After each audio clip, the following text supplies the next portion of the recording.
Howdy, howdy. What's going on, Chad? Hey, how you doing, Todd? I am doing well. Sorry, guys, I'm playing with some stuff over on another screen. I'm a little distracted to let everybody get in here. And how was your week, Chad? Did you do anything? I know you were kind of getting settled in Oklahoma there. How's Yeah, everything going for you? so I'm just getting a lot of stuff done and looking, starting my business here in Oklahoma and just been running around like a chicken with my head cut off and get my family moved in. I took your advice. I went out and I got a Cat 5 cable, ran it to my satellite or, to my Starlink. So Mm, hopefully we have more bandwidth and less interruptions. But I know it takes a while for that Starlink to get settled. nice. I bet it'll be a lot better if I had to guess, but that's awesome. Yeah. What about you? Oh man, just a lot of work this week and kind of back to fasting. So I'm on a 7-day fast right now, which is I've got 5 days into it right now. So that's going good. Which I had to do 4 weeks of repriming because this is the 13th 7-day fast that I've had this year. Mm, But on my 12th one about a month ago, my metabolism started to crash because I was just over fasted a little bit, and so I had to do a little reprime, and now my built my metabolism back up, and so now I'm back to fasting. All right, got so, some people but showing up. Yeah, go ahead. between your fasts, I wanted to ask you, um, what right now? I know that you go up and down in weight pretty much on a daily basis, but Mhm. how's your overall decline in weight happening? And like, what do you base that off of? I know it's not only scale that we're paying attention to, but For just like sure. the way you kind of look at it. Yeah. So the way I look at it is I don't care too much about weight overall, but in the summer I've been maintaining about a 20 to 22. Well, yeah, 22 to 24 pound loss a month, basically all summer Okay. is what I've been maintaining. But I have been lifting more, and now we're going into the winter, so I'm going to assume that's going to slow down a little bit. And so it takes me about 3 days of a fast to get all the excess fluid off of me from it, because I eat for 7 days and then I fast for 7 days. And it takes the first 2 to 3 days, just gets me back down to zero, basically gets all the water out and kind of gets me to my foundation weight. And then I can start counting there. And I'll generally lose 6 to 7 pounds in that fasting week. And maybe even, well, 6 to 7 pounds in the fasting week, sometimes up to 8 or 9, especially if I'm working out and the more that I work out. But then even on the weeks that I'm eating, I'm still losing like 4 or 5 pounds. So it adds up to usually right around 22 pounds a month is where it's kind of been sitting. But I'm also lifting and putting on some lean body mass. So that's feeling pretty good too, you know? Absolutely. Yeah. So even though you're eating, I forgot you told me, but your caloric intake, I know, and this is just an argument that I would like to get into on this podcast. Um, what is your caloric intake if you had to guess? Oh, if it's somewhere around the days that I am eating, I'm eating around 5,500 to 7,000 calories a day. Right. And so if we were talking about calories in, calories out, what would your calories in look like? Oh yeah, my calories in. Well, I mean, honestly, it's not terrible over the month, right? Because not eating half the month, but you know, I can also I ate 7,000 calories a day for 6.5 months solid. I gained 21 pounds, but then when I fasted, I lost that 21 pounds in 5 days because it was all fluid. But Mhm. I lost when I gained that 21 pounds in 6.5 months. I lost 3 shirt sizes, right? Which is kind of one of my favorite statistics. But right now, I'm eating, let's say, 6,000 calories on average. Uh, you know, let's say 15 days out of the times 15. So I'm eating about 90,000 calories a month. And if you take about 90,000 calories and divide that by 30 days, I'm eating 3,000 calories a day right now. So, which is, I could make an argument for probably eating more, to be honest with you. But I'm finally in a good spot where I'm just running pretty lean, you know? All right, and yeah, I really want to get into calories in, calories out on this week's podcast. But Yeah. tell us why you landed on 7 day fasting. Why you started doing rolling 7 days. I'm personally doing it because I noticed that, I have a lymphatic issue problem, lymphedema problem. And so for anybody that doesn't know, 22 months ago, I was over 700 pounds and my right calf was 35 and a half inches in diameter and my left calf was 36 and a half inches in diameter, which is Just to huge. give you an idea, like not to interrupt, sorry, but I'm like mine is 28 inches. Right. You know what Right. I mean? So that's just to give you a reference angle. For sure. And that's lymphatic tissue, impacted tissue that's not supposed to heal. Right.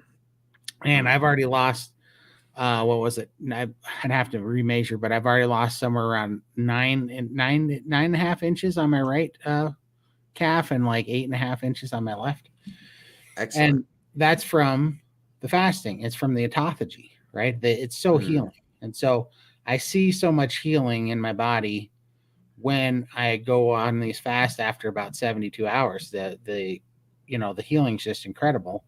And so that's why I opted for the longer fast. I could do rolling 48s and, eat for 48 hours, and get the same number of fast days in a month, but the ones over 72 hours I've noticed just have an incredible amount of autophagy that really helps.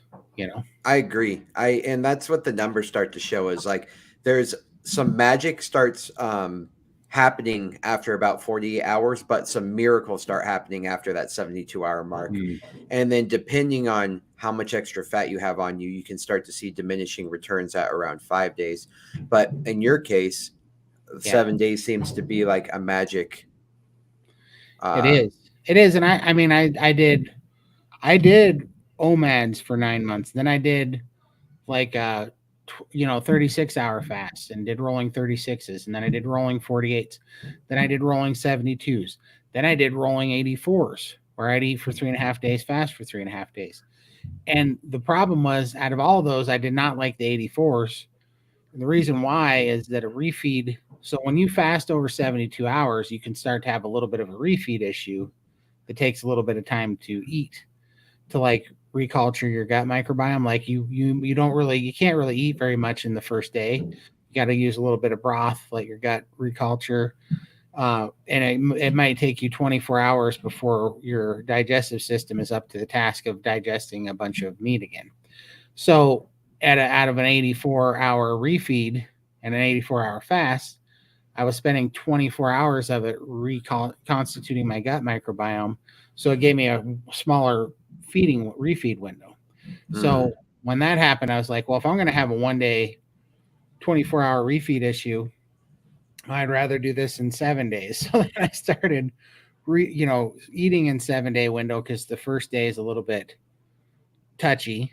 And honestly, that's why I don't really know how many calories I'm eating a week, because on the first day it's really light, but like on the third, fourth day, it's really heavy. Like on the third mm, and fourth day, I'm generally taking down 54 egg yolks a day, and I'm taking down 3 to 4 pounds of red meat in a day, and fat trimmings on the side.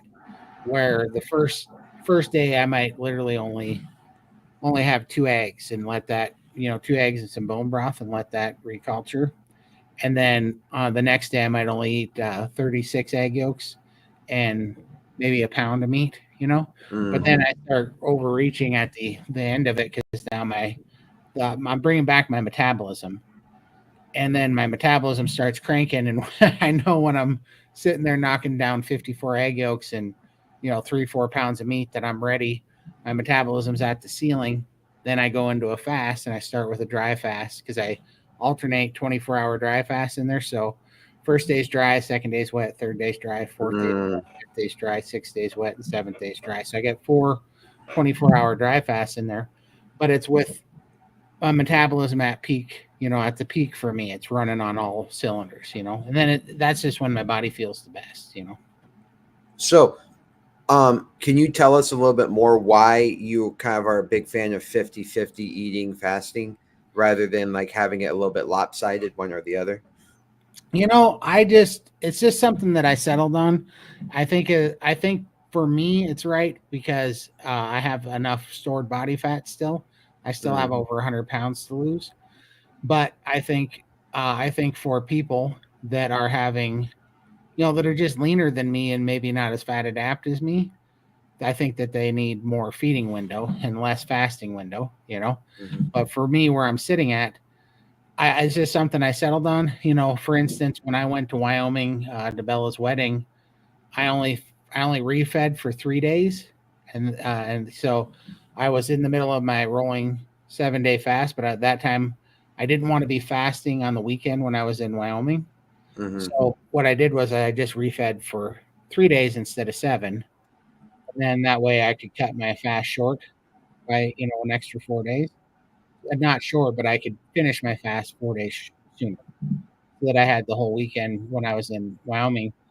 And when I did that, everything was fine. I did my fast, finished it, went to Wyoming, did all that stuff. But then when I did my next 7 day fast, my metabolism crashed because I didn't have a big enough feeding window in Mm-hmm. between. So I think it's an N equals one, but I think it's up to everybody. First of all, I could never do fasts like this consistently like I'm doing if I had not learned how to prime and nourish my body before I go into the fast. I Mm-hmm. could never be successful fasting half the days out of the year if I didn't eat and reprime in between the fast correctly, if I wasn't taking it very serious and putting the nutrients in. And I would have never known that, that this was the right balance for me if I hadn't built this fasting muscle by building up to it and trying everything. That's why I think it's really an N equals one. But I just noticed that I get the best results both in composition, healing, and weight loss that I'm looking for when I do. And there's other things that I have to combine in that. Like I have to get sun every day. I have to use the shake plate every day to get the lymphatic system to open up, because if you're going to access, I have a lymphatic issue, so I need the lymphatic system to open up because I need to be able to access the stored fat, right? Mm-hmm. I need to be able to mobilize that stored fat. So I got to open up the lymphatic system every day. I got to get sunlight every day. I got to break a sweat every day. But those things, when I work them all together, they work really well for me. Excellent. So, since uh, like for somebody who maybe doesn't have as many fat stores, what would your probable recommendation be for somebody like me, for example, who's a little bit more of an athlete who still wants to get the optimal amount of fasting but without diminishing returns, and is probably around 10% body fat or less. Yeah, I would make sure that you prime first, and even if you think you're primed, I would make sure that you're primed by doing the calendars. At least the first month of Mm-hmm. calendars at SBG to make sure that you're primed, and then I would start off with their fasting calendar, which is doing OMADs for about a week, and then it goes into 36-hour fasts. You know, and then Yeah. you go to rolling 48s. I would think that rolling 48s, fairly consistently, like maybe 2 or 3 weeks of rolling 48s. You eat for 48 hours, you fast for 48 hours, and Mm-hmm. then I don't know, once every, maybe 4 to 6 times a year, you throw a 72 in there, you know. And Okay. I think for you, because like that's my plan for maintenance fasting once I get to where I want to be. But right now, I'm still in healing, but also there's nothing wrong with you uh, doing, like, if it's not for getting lean, but if it is for healing, there's nothing wrong with you priming and doing a 7 day fast too, just for healing, even though it's going to be a little bit rough on your metabolism because Mm-hmm. you are a lot leaner than I am. It'll be rough on your metabolism. You'll be a little tired, but it'll still be very healing. Yeah. So I right now I've been before I learned about priming, which Mist asked what is priming, which I want to address the question to Mist. and I'll allow you to address that. Yeah. But the the thing for me is like I was doing 72-hour fasts before I even went full carnivore. I was just like animal based and doing fasts. And then once I went full carnivore, I struggled at the very beginning with like doing fasts again. And then I learned about priming. And so then I started to prime. And now fasting doesn't seem difficult for me. But Mm. I'm just wondering, once your metabolism is there, or like once my metabolism is there, what would you like? So, for example, based off the research I've been doing, I've been thinking about doing like 10 days on, 4 days off, because I Mm. want to hit that magic window after 72 hours. And I Yeah. want to do it at least a couple times a A month. month. So, Yeah. so that would give me 8 days fasted within the month. And that would give me about what, 24 days, or sorry, 21 days, 21 days, right? Yeah. Am I crazy? Well, yeah, Oh, it'd no, be no, no. you'd be at 28 days total, right? Between two 28 days. fasts and two Yeah, frags. exactly.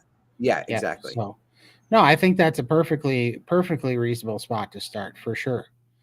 Yeah. So I would definitely try it. I would just work up to it, you know? Like, I mean, how much fasting have you done much fasting before? Like I said, I went like a year about doing 72-hour fast once a month. Yeah. And then now, since I've been fat adapted, or I consider myself more fat adapted, I probably do random, like whenever I'm feeling like it, like 3 day fast or a 4 day fast. And sometimes like it's just a random, like, oh, I haven't eaten the past couple of days. You know what I mean? Like that's a little random. I would like to get on some sort of schedule for my body. I gotcha.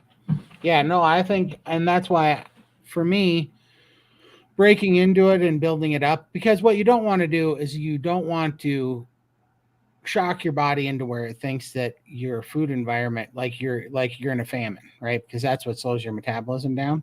So you kind Mhm. of want to train up to it. What you're trying to say is, and this is, and to answer the priming question, priming is feasting, and then fasting is like hunting. And so you want to do, like, if you're not used to any fasting or haven't in a while, then you want to break in with some smaller fasts and build it up, so that, because you don't want to freak out your body and think and make it think that you're in a famine. So if you go straight into like a 48-hour fast or 36, and then you take it to like a 72, and then to like a 96-hour fast or whatever, if you do it that way and you build it up, but you reward it every time after the fast, you comfort your body and you make it feel safe by eating a lot and repriming, giving it all the nutrients that it needs, then it doesn't wig out. But if you just go from not priming beforehand, your body's not used to waiting that long, and then you go into it, it can kind of crash your metabolism and start you off on the wrong foot. You want a Mhm. high metabolism when you're going in there. You want everything running at its top rate, so that you're getting the most benefit out of it when you are fasting, and you don't want to be tired and sluggish and all those things. And what that's basically mimicking is, hey, we got to go on a hunt, and my body's going to keep my metabolism up because it knows I got to move and run, and so it's going to access stored fuel. It knows I'm going to run down this animal, kill it. We're going hunting, and then we're going to feast on it. But that means that when you do eat, you need to eat. You need to give it all the nutrients that it needs, and let it know that that you can feast, that there's plenty of food in this land that your body can eat. And then your body kind of relaxes, and it'll let you go for extended period of times without eating, without getting worried. If your body gets worried that you're in a bad spot and it needs to conserve energy and calories, then it's going to drain your metabolism. Absolutely. And you talk about eating. Get off my lawn 7,000 said my dog ate a 10-ounce steak in 10 seconds the other day. Right. That's I Isn't hate that it when they don't enjoy the food. I'm like, enjoy it. right? But I mean, isn't that funny? I have a 59-pound dog that eats like 2 to 3 pounds of beef every day, right? And just weighs 59 pounds. So that would be like, I don't know, me eating 10 pounds of beef or 12 or something a day, Yeah, right? Something like that. And my dog doesn't get fat. My dog's not overeating. That's what it eats. That's what it naturally wants for food. right. And I mean, she's a poodle, standard poodle, and she's 18 going on 19 years old, and she's not out running around. She's got some sore hips. So she's not putting out, running off all this energy, but that's her natural diet. And I'm just saying that I find that so crazy that my 59-pound dog can sit here and eat 2 to 3 pounds of beef every day, without fail. And then you have some people that think that they're overeating if they eat like a pound or a pound and a quarter of meat a day. You know what I mean? On carnivore. Yeah, let's go ahead and address that if we can. Yeah, Is it okay for us to address that? Sorry, absolutely. I don't want to miss this opportunity to segue because that's perfect. Because right now the narrative is calories in, calories out. Right? Mm-hmm. You just want to be in a calorie deficit. And how long have you been on a calorie deficit, and how successful was it for you? Oh, God. So I was 600 pounds when I was 14 years old. I've been on pretty much every calorie deficit diet that you could be. I mean, I dieted from the time I was, 14 years old until off and on until I was pretty much in my, I guess probably 32, 33. And then I kind of just gave up because I was completely sick of it. But the diets never worked. And looking back, I understand it now, but none of the calorie restrictive diets ever worked. The only diets that ever worked for me for a period of time was I would stop eating anything, and it was fasting, and I would fast for long periods of time. But as soon as the problem was, is I was never nourished, and I never had a high metabolism. I was just starving myself back then through fasting, and as soon as I would go back to try to eat, I hadn't satiated and healed my body and my metabolism and my mitochondria and my gut microbiome, and I hadn't addressed all these eating, disordered eating problems that I had. So as soon as I would start eating again, I'd just gain it all back and then some, because now my body was in a hurry to get this food back. It wasn't sure because I'd go on these long, like literally I would eat like 2,000 calories a week. So I would eat twice a week, about 1,000 calories each time. And I did that for 17 months. I was eating 2,000 calories a week for 17 months. And as soon as I started eating again, I gained all the weight back and then some, because I was just absolutely causing metabolic disease, hurting my metabolism. Right. Here here's kind of my beef. My beef, but here's kind of like my issue with what's been going on with this calories in, calories out kind of talk right now is the binge eating, right? For sure. And so, like right now, when you fast and then you end your fast, you don't binge eat. Like you said, it's kind of like it's a slow, like you feel like you're going to be hungry, but then you kind of fill up very quick, For right? sure. And so, my thing is, when we are doing this calorie deficit, what your body, it's like when people binge eat, I don't think anybody, like, unless you've been in that situation, you don't really understand what binge eating means. But it's like your brain turns off, you like black out, and then when you come to, you've eaten a whole carton of ice cream, or you've eaten like a ridiculous amount of weird food, and you're like, what just happened to me? And it's, and people say like, I don't have any control. You what your body is doing in that moment, your body is literally turning off the logical part of you. The animal part of you is taking over, like, you stupid idiot, you're starving us. We need all the nutrition we can get. And so not only does their food that they normally eat have a lack of nutrients in general, right? And anti-nutrients, and it's inflammatory, but at least it's fuel, and at least it's some nutrition. For And so sure. when you go into a calorie deficit, now think of how little, like what differential amount of nutrients is in the little bit of garbage now that you are now limiting into your diet and into your face. And so your body, in order to live, in order to survive, to get any sort of amount of protein, it has to go into a binge eat. And so that's what I think binge eating is your body bypassing the logical part of you in order, right, in order to live, to survive. And we call that now a lack of discipline. Mm-hmm. And Exactly. so I completely get it though, because I've binged before. For sure. You know what I mean? On calorie deficit type diets and this calorie in, calorie out BS.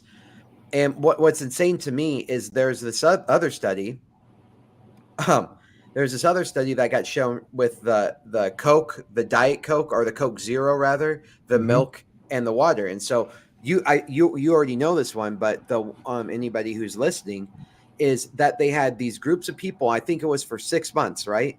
6 months. It was like this is the only beverage that you'll get to drink other than water, right? For And sure. one was Coke, one was Coke Zero, I believe, and the other was milk, and the other was water, right? And so the people who switched and were only on water lost a bunch of weight. The people who went on milk maintained weight. And then what was very trippy is, well, obviously we expected the people who are on the regular sugar soda. Uh, anyway, they gained like 20 pounds or something, a ridiculous amount of weight within a certain amount of time. And Right. then what was very interesting is what did we expect from the 0 calorie, the Coke Zeros, right? Right. And they ended up gaining weight. So that's the thing. It's not calories in, calories out. They actually went down in the amount of calories that they were eating, and they still gained weight. So not only is this calorie in, calorie out just not notion a complete farce and joke, but in addition to that, when you start to blame how many calories that you're putting in your body will literally start going to actual deprivation of nutrients for survival. It will turn off the logical part of your brain. The animal part of your brain will come over, and you will just, I guess, what's the term? Like see red, right, for food. Right. And that's it. You're done. There's no stopping you after that point. Well, yeah, and how I explain it now, and I mean, I love that explanation. That's 100% right because the problem with calorie restrictive diets, and we're going to be very clear. I'm going to say this, and then we'll go into why their calorie restrictive diets even exist as the mainstream narrative.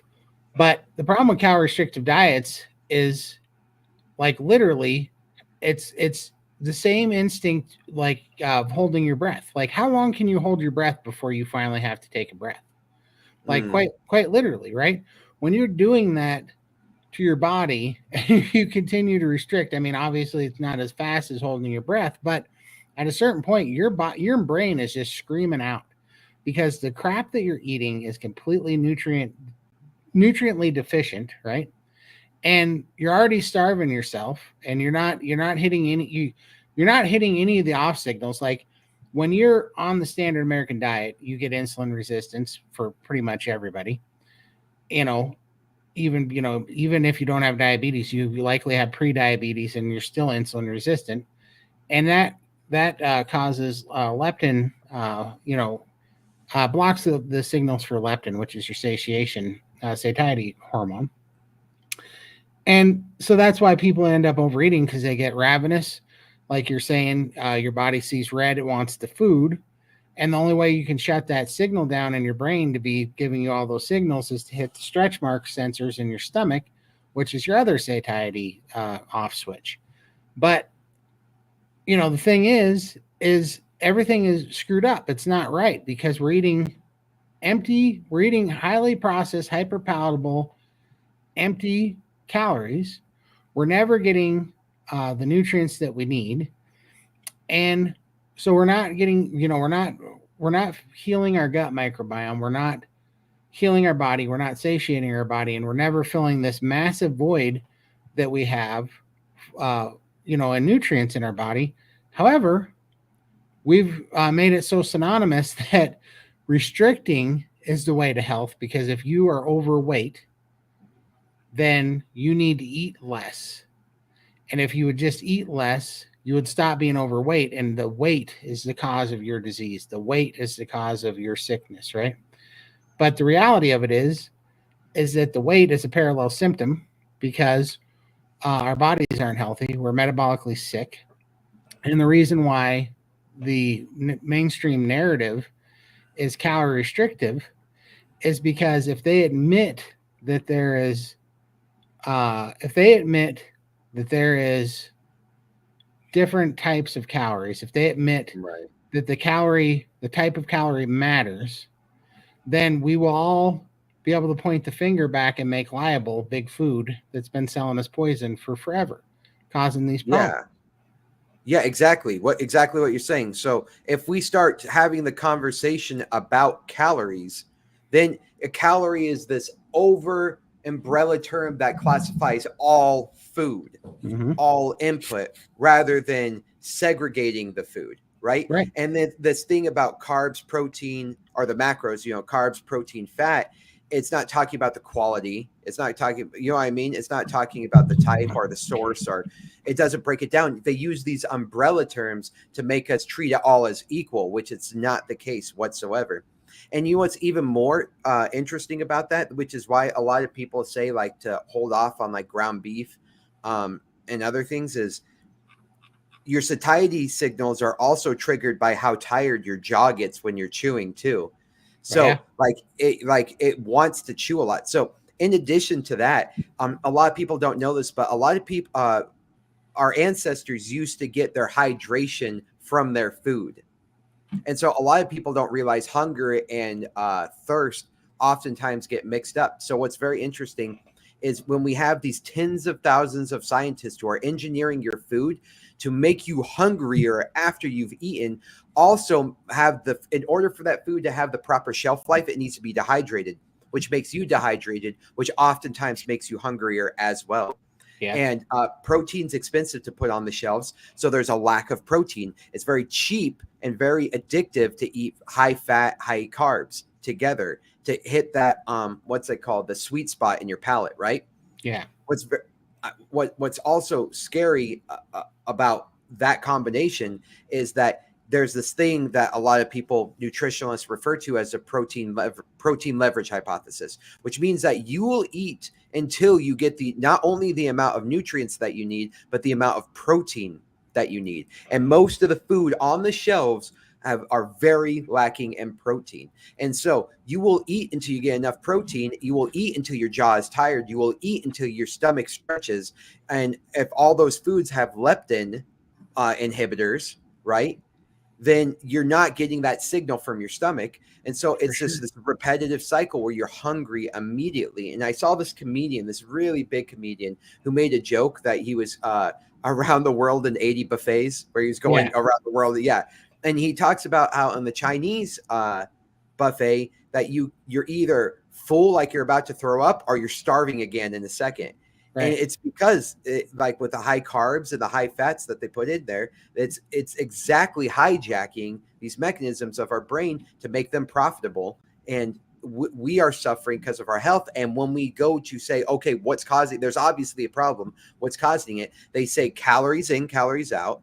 And then they say genetics. And they completely put the blame off the fact that they are poisoning the environment and poisoning you, and then gaslighting you to say it's your own fault. And I have some beef with that. Literally, Oh, it's it's insane to me that we bought into this. And what's, I mean, I bought into it. Everybody has bought into it. It's just eat less and move for more. sure. It's as Right. easy as that. But it's not, because I was a personal trainer. No matter how many people we put in a calorie deficit, it would be less than 10% would we see results. And the only Oh, people that would see results were usually people who had a metabolism that they built up like they were an athlete in high school or something like that, or as a child. But right. everybody else wouldn't see results, and then they were just suffering. And we were saying, as the professional, you're suffering not enough, and that's the reason why you're not seeing results. Right. I know, which is so funny, right? Like this, like I said, I was 600 pounds when I was 14. So I've been to all these dietitians and doctors, right? Why didn't any of, this is when I finally started finding my way out of this, Mm-hmm. uh, this blame game, this guilt game that they play with you. I, I just started asking myself these questions when I started learning things. But why is it that none of the dietitians ever said, you know, we don't just eat for fuel. If somebody would have just told me, we don't just eat for fuel, we eat for building blocks, we eat for nutrients. Mm-hmm. And when you eat hyper palatable carbohydrates, processed food, you're eating all this fuel that's turning to fat, but you are not eating any building blocks. And that's one of the reasons that your body is always calling for more food. And I mean, it's a double-edged sword because it's calling for nutrients that you're not giving it, but it's also you're causing hormone problems that are causing cortisol, and you're using dopamine hits to like self medicate through all these cortisol, anxiety, depression, all that stuff. You keep treating that over and over again with these stupid dopamine fixes because we have become little sugar drug addicts, and then we go through this cycle, and then what they tell us is to restrict. So it's literally like, telling an alcoholic to restrict how much of the alcohol he's going to drink a day, right? Mm-hmm. And so that he doesn't get his fix. And then that way they can put it back on you and say, well, it's not the food that's the problem, it's your willpower. You're just not Mm-hmm. trying hard enough, you're just not disciplined enough, there's something wrong with you. And they work that whole guilt angle, but then they go, but the good news is that we have a pill for that. We can get you some medication. We can help you. You need medication and therapy and diet pills and probably a bariatric surgery to handle this. And they tell you all these things, but the same people that are invested in the food companies that they're pushing down our throat are the same people that are invested in the drug companies that's secure for the problems that the food are causing. And it's just this ginormous money game. And we see it being played. And the only thing, so they won't tell you that building blocks matter. They won't tell you that you're eating for two different reasons. They won't tell you any of that, but they will absolutely tell you to not eat animal fat or beef, Mm-hmm. or red meat, ruminant animals, animal fat. Don't eat that. That's absolutely bad for you. When I was over 700 pounds and in the ICU, they never worried about my diet. They never sent me in a dietitian to figure out my diet. They just Right. told me about all the drugs I needed to be on. It was when I went carnivore, lost 205 pounds, and got off all the medications that my cardiologist told me he was worried about my diet. Yeah. Oh, yeah. When you said, "Hey, I did all this by going carnivore," oh, now diet's involved. Now I need to start recommending your diet. Like, Right. it's crazy. You got off all the medications, so it's like all right, good. That was the result we wanted. But I suggest that you go back to the diet that was making you sick. Right. And I mean, I'm sure you've seen this, but for the people watching, um, there's that meme going around right now where it's like take your dog into the vet, and it was like, my dog's having these problems. What are you feeding him? Oh, we need to change up the diet. We need to go to more this, that, and the other thing. Bam. Your dog's better. Oh, snap. Diet was related to that. Okay. You know what I mean? Humans, Totally. not even. Let's get them on this drug, that drug. And it's like we are getting worse health care than our damn dogs. Right. What is going on? Well, how is this the case? Like, how is it the case that veterans are doing a better job attributing diet and lifestyle for animals than doctors, right? And I'm not saying a vet's not a doctor, but then people who specialize in humanity, and they're the what apparently they have all the research that we spend more than anybody on healthcare in the world, and we have the sickest nation in the world. That's the best 100%. you have. And with all these years, with all this research, with all the funding, with all the knowledge, with all the textbooks, with all the hundreds of thousands of dollars in professors and universities and parking passes, for God's sake, for that university, you're Right. telling me this is the best result you have? Because let me tell you something. If I was a hedge fund manager and I kept losing my business money, I kept losing my boss money every single quarter, and the numbers kept getting worse and worse, I wouldn't have a damn job. Right. However, doctors keep getting to produce worse and worse and worse scenarios and worse numbers. And they're like, you got to pay me more. I got to Right. get more money. I got to get more funding. How is that? How is this the reality that we live in? That sorry, I obviously have Oh, been thinking about this for the past week. no. No, I mean, it's absolutely correct. I know I feel the same way because I sit here and go, I've always said that the medical system is crazy, right? Because if I had a mechanic that said, "Hey, I can't fix your car today because my car broke down," and so I can't make it to work, I wouldn't go to that mechanic over and over again, right? When you No. go and you see a doctor that, well, first of all, the number one cause of death for cardiologists is heart disease, right? So it's like why are they dying at a why is if they're preaching to us about what to eat and they have all the answers, why are they dying of cardio or heart attacks and heart disease at the same rate that we all are. And then how many of you have gone in there and looked at your doctor? I mean, this happens to me. I haven't seen a doctor, but like when I go in with my mom and stuff and my sister, I start looking at my doctors and I see the inflamed standard American diet face on them. I see them with the dark circles. They're pounding their coffee and their energy drinks. And I'm sitting here going, I think I'm in better shape than you guys are right now. You know what I mean? And you guys are the doctors, you know? And then you see some of these doctors that just look like they're in terrible shape. And it's like, I don't know how we let these people be in charge of our health, you know? Well, not only doctors, but nurses and usually the whole entire healthcare industry from A to Z. Most of them, when I go into a hospital, don't look healthy. It's like usually the people at the front desk are the healthiest, and then all the people providing medical care and medical advice and administering medications are not healthy. And that's what, like, I think it's fueled by a bunch of different things, by stress, by Right. not eating a proper diet. They work crazy hours and all this stuff, but they are not usually a clean bill of health. And they're the ones who are in charge of everybody's health, and like on a legal status too. So like if you try to provide health or you claim to be a healthcare professional, you could get sued. You could even like, there are plenty of things can happen to you legally. So they have like a stronghold over the market as well. And so even the word dietitian, the Seventh Day Adventists have gotten a hold of these words like dietitian and legal system. Like you can't call yourself a dietitian unless you meet a certain amount of requirements. So people online kept getting in trouble for calling themselves a dietitian. They're like, what? I study diet. You know what I mean? Right. And so like I think a new term that we should start saying is a dietologist. Right. We just study diet, right? And we study what happens to it. But it's just weird that they have a stronghold on the market, and with that stronghold, it's so corrupted and so manipulated by so many varying factors that we're just the ones who are screwed. And then it's a stigma to start Googling your own health. For you to take your health into your own hands and no longer outsource your health and well-being and your lifestyle.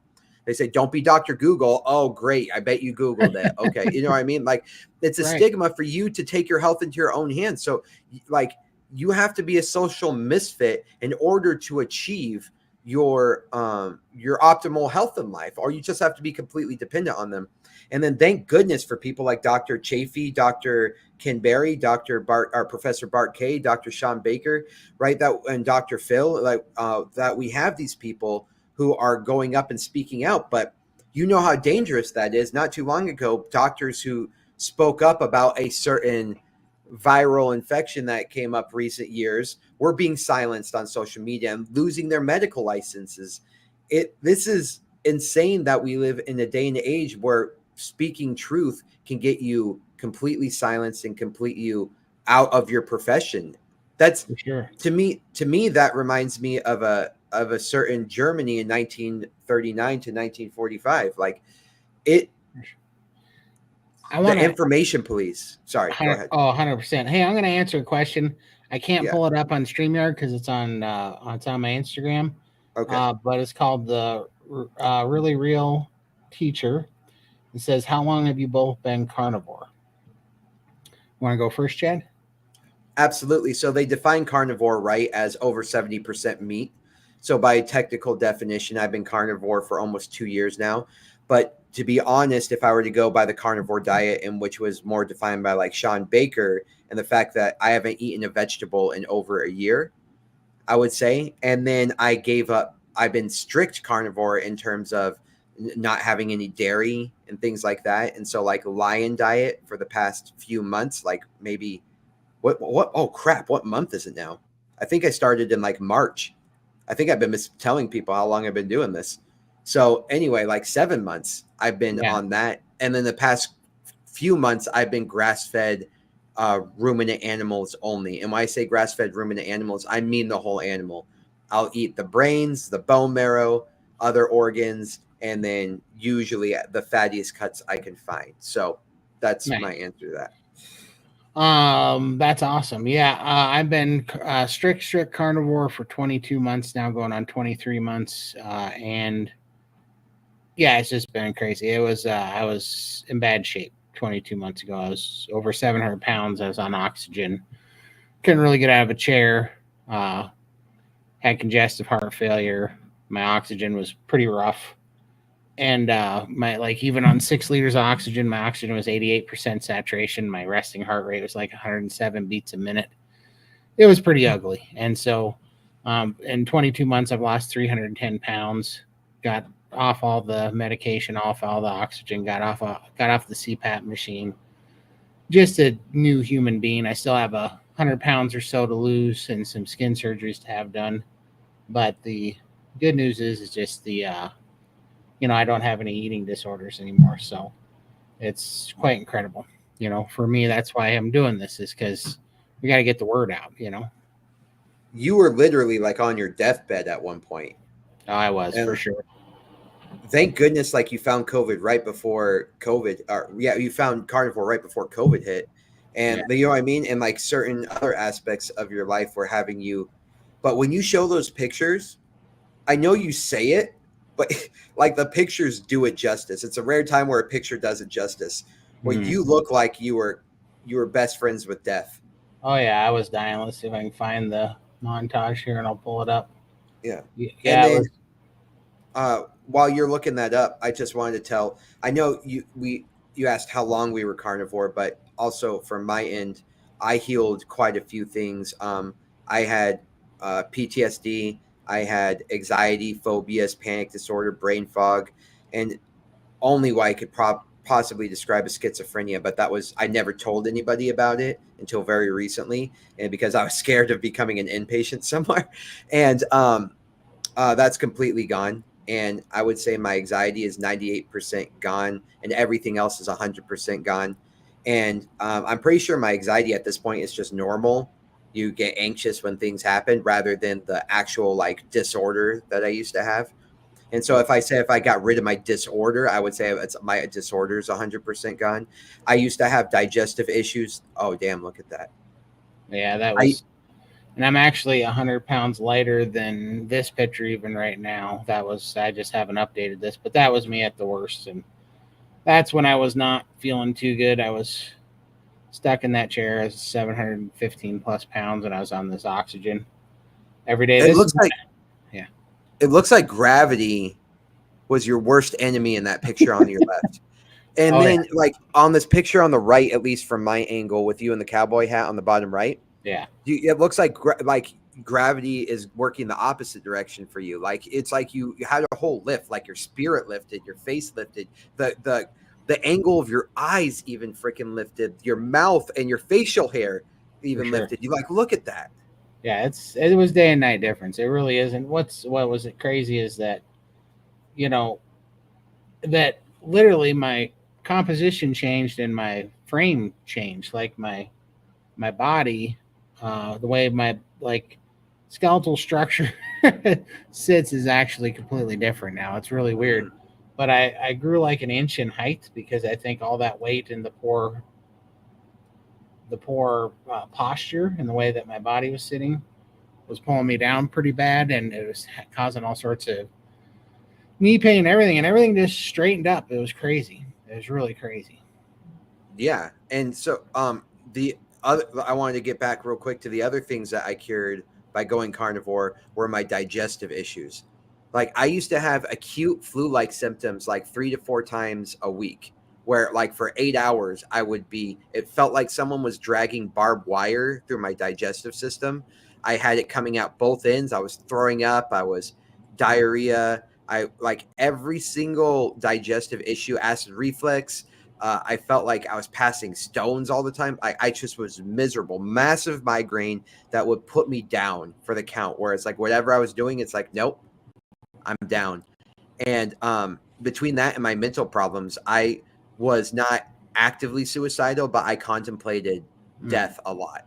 And so uh, those were some of the biggest things that. And you know what's crazy? You talk about this a lot too. Is how many things that you didn't realize that you had. You know what I mean? That for example, like not giving, like my wife makes fun of me now because I legit do not give a shit what other people think. Like I do not care what other people think. I'm like freed from like the power that they have over me. I'm freed in so many different ways, but everyone's like, I don't care what other people think, but you kind of like really do. And then like once you hit to a certain level, you're like, oh, I should probably care a little bit more because I've gone too far. But For like, sure. but other things about me where I just have like this freedom and liberation about what's it called, like perception of life, perception of ego, spirituality, things where I had no idea I was in the fog until I was out of the fog. I had no idea how blurred my life was and what veil was hanging over all aspects of my life until I came out of it. And I think that's one of the true untalked about or hidden benefits of moving into a carnivore diet, or at least a healing type diet where you're on the proper human diet, and you can really see how intelligent your body is, but how much your body can achieve when left alone and given the proper nutrients. For sure. Yeah, 110%. Let's see. Jaylee Baker, do you ever get frustrated with carnivore or feeling healing is taking a long time? So, yes, but I did at first. Um, I did at first until I joined the Steak and Butter Gang, and I get no payment, or there's no money in it for me for saying that. But the truth is, I didn't do most of my healing until I primed, because I still had that old standard American diet brain that thought that less was more, that I still needed to control this appetite, that my eating, whatever disorder, eating crap, eating too much, whatever you want to call it, was something that I need to get under control. I never, I never considered just letting your body eat the proper diet and let it do it at its own pace, that it would heal. So, but once I did the priming and my body healed, it took 6.5 months. I plateaued for, actually, realistically, I plateaued for like 8.5 months, 9 months. 6.5 of which I was priming for, which is just means nourishing your body, eating a lot with a purpose. But that was when everything started to heal, and it just makes more sense to me now, because your body, basically, you need to get your body in a safe spot where it's like, okay, we're healthy, we have the nourishment, we have the nutrients, we're not under attack, we're not in a famine. You have to show it all these things, which means you got to do a lot. You got to get good sleep. You got to get your circadian rhythm set. You got to get on a schedule. You got to get, you need to be up. You need to go to bed at a good time. You need to get good sleep. You need to get up at a good time. You need to go outside and get some sun. You need to see the horizon and kind of sync your circadian rhythm. And you need to do all that with nourishing your body, and your body will heal and it'll start running. All the diet being the biggest part of it, right? But all these things helped, and finally it kicks loose. And then when your body's in a safe spot and it's running good, it'll just dump the weight. It'll just dump. All of a sudden you'll dump 100 pounds. Like when I got back from Texas, I lost like 85 pounds, like in just a few months. Like my body just, and I sat there and I couldn't hardly lose a pound for 8 months, and then all of a sudden I lose like 85 pounds in a couple months, and it just dumped it because my body was in a good spot and everything was felt safe, and it just gets rid of it. It really has been how it's worked for me. I felt frustrated when I first went carnivore. I think this is like the where Steak and Butter Gang thrives, right? Is when you're first going carnivore, you're seeing all these successful carnivores, and like we're all talking about what we do. This is what I eat in the day, and blah blah. But like we've become fat adapted. We've gone through the work. You know what I mean? And so people are trying to emulate that. And though this is going to be very cocky to say, I'm stealing this example from somebody else, not to talk to us, but it's kind of like going, like when I look at Anthony Chafee and I'm like, okay, I'm going to copy what he's doing because it's obviously working for him. That's like watching Tiger Woods go and tee off, you know what I mean? And then like, okay, I'm just going to do exactly what he's doing. You know what I mean? There's a lot of foundation that you have to lay in order to make those kinds of results happening. So, well, I think it's very important that Steak and Butter Gang is out there because their profession is getting you from not knowing anything about carnivore or maybe not knowing anything about diet to getting you fat adapted. They do a 100%. great job of in the transition, and that's kind of like where they thrive in the marketplace. And that's where I heard your story first was Ray and Bella. They were kind of giving you an interview and you were talking about it. I heard about this priming thing, and I reached out to Ray in a private message about this priming thing, and he kind of gave me some information on it. But I was frustrated because I was like, I only need to do one meal a day because that's what my ancestors did, and this, that, and the other thing. And it's like, you're asking your body to be Tiger Woods right now, and you just learning how to golf, dude. Like, For and sure. so let's go ahead and like to start holding the stick right. Let's go ahead and start putting a little bit. You know what I mean? Let's start learning a little bit about the drivers. So, anywho, I know I was gonna answer CC earlier. I think it shows up like this in the live, but in the recording, I think it gets flipped back around in my Oh, experience. But I'm gonna double check on that. no worries. Um, what was I just saying? Oh yeah. So anyway, Steak and Butter Gang, great job. So if you're feeling frustrated when you first go to it, it's because you're completely changing fuel sources. You're completely changing the entire way your body operates. And your cells, they have a preferred fuel source. And what's going on right now is as you change that entire mechanism, not only are you changing your fuel source, but you're changing the mechanism in which it is able to burn that fuel source. So you have to change the entire structure of your body as it goes into it. So give your body time, but also give your body the proper resources to heal. Just like what Todd is saying, right? You do your priming and give as much food as possible, because most people's end goal is a weight and scale, and they've always been taught like you lose more weight if you eat less food.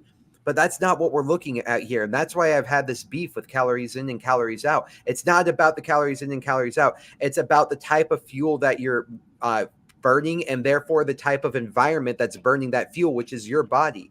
When your body adapts, that's when you will see results. And so right off the bat, make the sacrifice and feeling a little bit crappy and giving your body as much fuel as it can in that transition. I know it's frustrating, but I promise nothing good is accomplished quickly. So go through it. Allow your body to go through the suffering and know that on the other side, that's when you're going to start realizing, oh, this is why they do rolling 48s and this is why they do this. But they didn't do that until they earned that.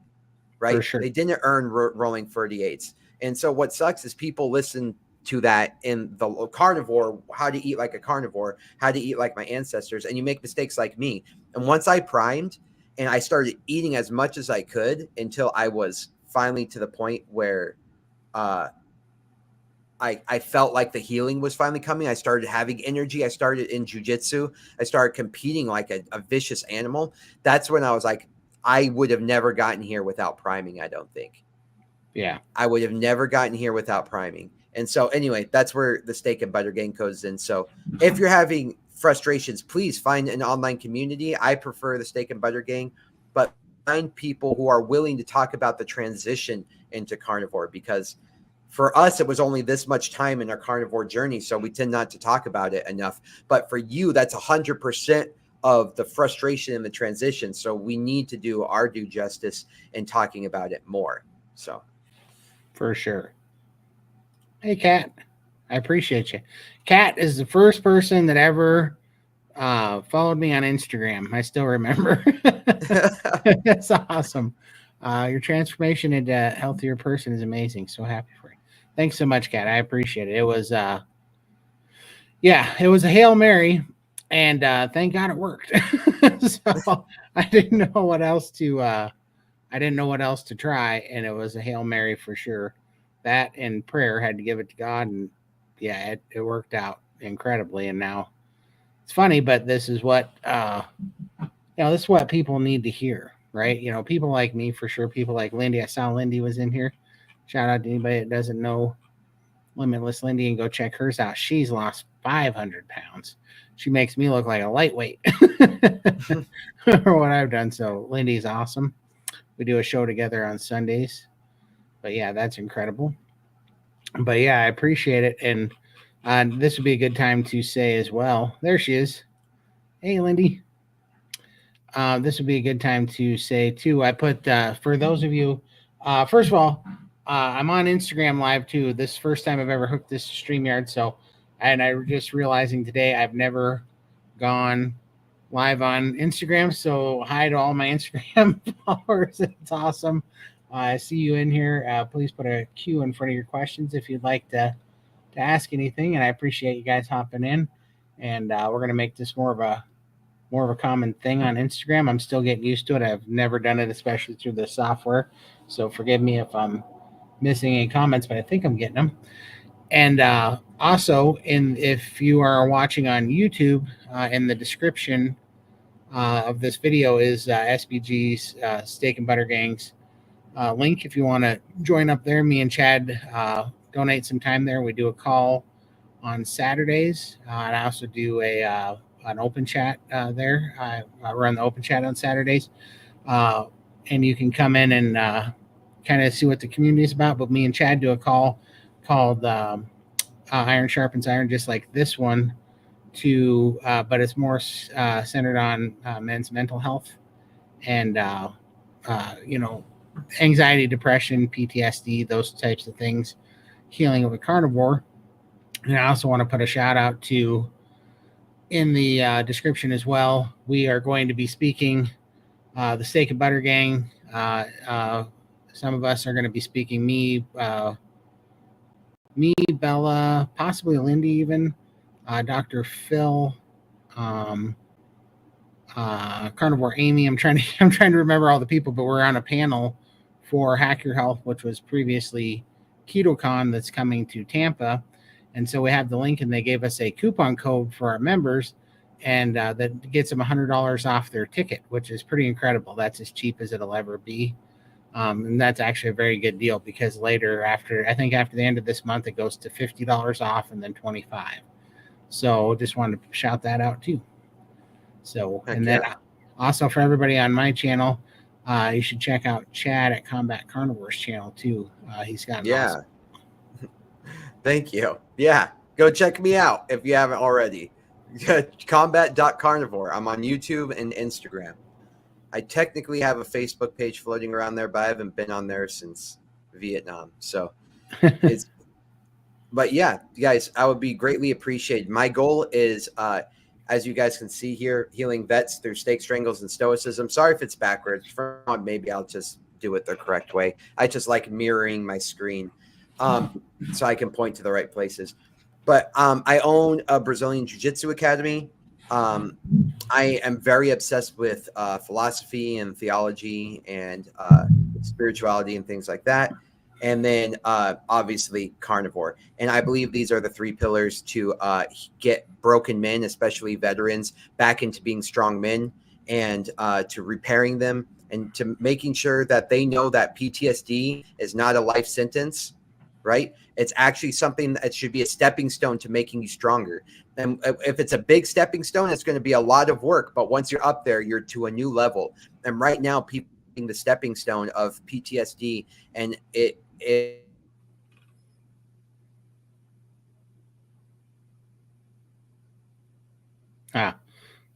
We lost him for just a minute.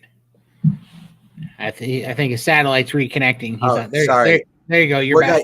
Where did I cut out? I forgot. To be honest with you. No problem. But anyway, all right. I was trying to get vets back to being strong again, and realize that PTSD is not a life sentence. It's a stepping stone, right? And I believe that I healed myself with steak strangles and stoicism, and that's basically the mind, body, and soul. And that being said, something that satisfies the animal part of your brain, something that satisfies the human part of your brain, and something that satisfies the spiritual part of your brain, in the sense that every single day that you should do something that reminds your body that's an animal. Every single day you should do something that reminds you that you're uniquely human.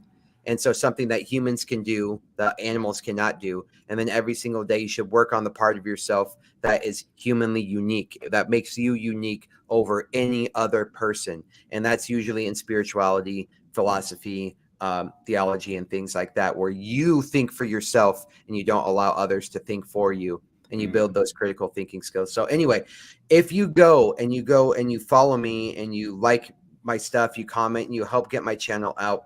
It's going to help me get this message out to more veterans. Right now, 22 vets a day are committing suicide, and those numbers are atrocious. You're 4 times more likely to die by suicide than you are to die in the war on terror. So to me, that's pretty atrocious, and I think it's completely avoidable.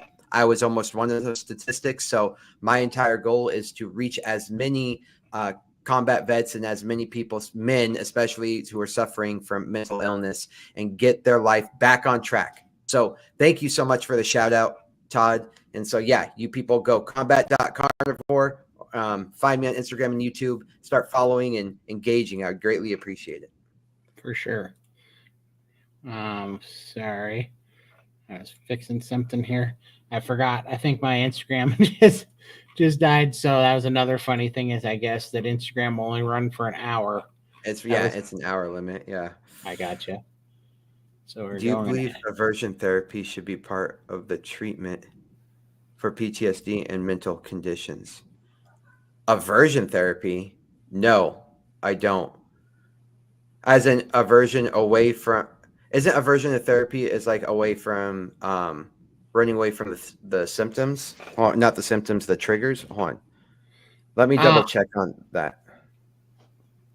No worries. I don't want to be misquoting anything. I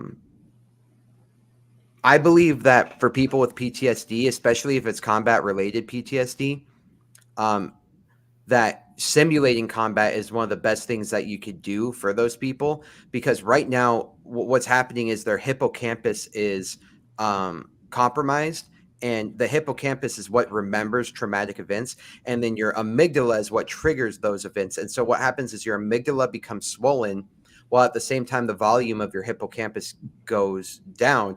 And so as the amygdala, it's called amygdala hijacking, where random things start to send signals to your hypothalamus to release fight or flight signals. And that is like basically a panic attack. And then your hippocampus remembers that. And so it's like this horrible cycle going back and forth of a dysregulated system. And our goal with doing simulating combat in a place like jiu-jitsu, where there's a community, where there is a hierarchy, where there's camaraderie, where there's people where you trust, where you bleed together, sweat together, cry together, and it's everything there is earned, right? Like every single person, where you stand, where you rank, what's on your belt is earned. There's nobody that's given anything. There's no time given belts. There's no, you know what I mean? You know exactly who you can beat up and who can beat you up. And everybody has earned that right through trial and error, through going through the gauntlet to be where they are. And so there's no question about that. I think that's very good for men's mental health, is to be in an environment like that. And so aversion therapy, as I look it up, and aversion therapy causes a patient to reduce or avoid an undesirable behavior pattern by conditioning him to associate the behavior with an undesirable stimulus. The chief stimuli used in therapy is electrical and chemical. No, I would actually not like to add more stress to the system that is overstressed. I don't like that as a foundation, and it didn't work for me. The thing that worked for me, first and foremost, you can't heal a body that you continuously poison. So no matter how many times I tried cognitive behavioral therapy, despite all the times I tried all these different drugs and SSRIs and talk therapy and psychotherapy and all this other stuff, and I was about to say a bad thing about it, but I shouldn't. But as many times as I tried those things, and I worked really hard on it, because it was killing me, right? It was, I was desperate to try anything. I was meditating for like a good amount of time every day. I was doing binaural beats. I was trying every diet that there was out there. But regardless, I was so inflamed, and the macro and the micro systems that were happening in my body, those mechanisms were so far off that even when I did the right movements, there was still, it was burning in here. And so it's like, you can keep, like, let's say the house is on fire. It doesn't matter how much like proper material, you keep giving it, and you're like, man, this house won't rebuild itself. I keep trying, but the house is on fire. You got to put out the fire first, right? And Right. so that's where a proper human diet comes in. I did not see results after 10 years of trying all these different things until I gave myself a system that allowed that healing, that nourished that healing. And then maybe aversion therapy might be something there, or like EMDR, where it's like the light, where it's like you're forcing lateralization in the brain. So as you're recalling traumatic events, it's able to go to the frontal cortex. I Oh, by the way, thanks for the sub. I appreciate you. And so as even though those things may work in cognitive behavioral therapy, may work in aversion therapy, they may work, and they might all have evidence. And logotherapy is actually one of my favorite. Though they might have success rates, I think that they have varying success rates because a lot of people's brains are inflamed. A lot of their mitochondria are not working. A lot of their macro systems aren't aligned correctly anymore. And so, because of that, we see varying results with that. However, it would be my personal belief that aversion therapy would not be ideal in the sense that adding stress to a system that is trying to learn how to heal. And what we need to do is show the body that it's safe through different exposures. And like, for example, stoicism, which is putting you in charge of your responses and making sure that you are not just a trigger or a response to your environment. And then things like jujitsu. Thank you. I appreciate you guys. And then that jujitsu, which simulates that idea where it's like you are being crushed by this dude. You go into a state of fight or flight. And even though that you're having a panic attack because this guy feels like he's killing you and crushing you, you're still in the safe environment. You can get out of that situation at any time. And then by the time you make it to the other side, you realize, oh, I survived the combat. This combat's making me stronger. And so you start showing your body in a sense that the combat that you experienced in the past doesn't need to stay in the fight or flight, because now when I experience combat, I can meet it with conviction and confidence. So I know that was a lot of speaking to answer that question, but I hope I did a decent job. And thank you for bringing up aversion therapy. I remember looking that up not too or a long while ago, but I didn't get too far into depth with it. I was usually like into logotherapy and cognitive behavioral therapy, talk therapy, and psychotherapy. So thank you for that. Yeah, when I was hearing that, I was just thinking of this. This is one of my favorite pictures that I think about. Yes, You know, because that's what I was envisioning when you were talking about that. That you gotta go through that because we all think that by avoiding the harder things, we think that we're avoiding the suffering, but in reality, we are getting weaker to the suffering and to the hard things, and it's actually making us suffer the remainder of the time. Like when for me making the bad food decisions and letting the anxiety and stuff take over, was choosing to give all the power to that stuff and suffer. Where I have the same problems and stuff, I think, but when you face them, just like Jordan Peterson talks about, you just get stronger. So the same problems, same dragons, they just they completely and totally lose their power over you because you get resilient to them, you get stronger. You know. absolutely.